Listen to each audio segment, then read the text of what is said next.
Michael Madhusudan দত্তের স্মৃতিচারণমূলক কপোতাক্ষনাথ কবিতা, যে কবিতায় কবি দেশপ্রেমে উদ্বুদ্ধ হয়ে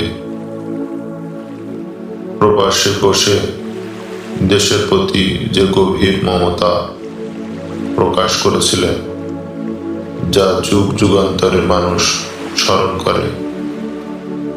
এই সেই কপোতাক্ষনাথ যা আজও বহমান। যুগ যুগান্তরে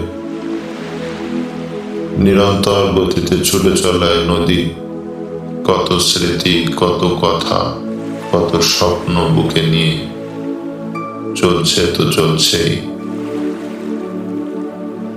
কপোতাক্ষনাথ কবিতা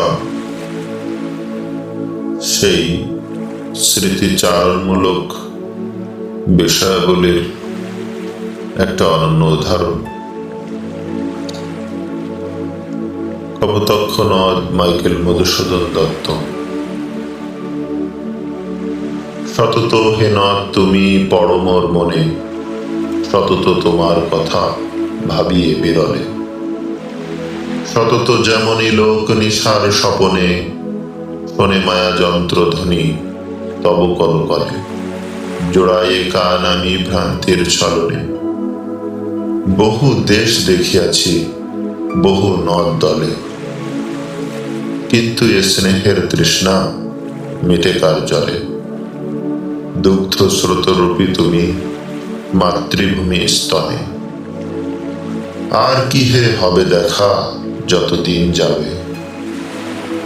প্রজারূপে রাজরূপ সাগরের দিতে, বাড়ি রূপ করো তুমি এ মিনতি গাবে। বঙ্গজ জনয়ের কানে সখা সখারিতে, নাম তার এ প্রবাসে মজি প্রেম ভাবে। লইছে যে নাম তব বঙ্গের সঙ্গীতে।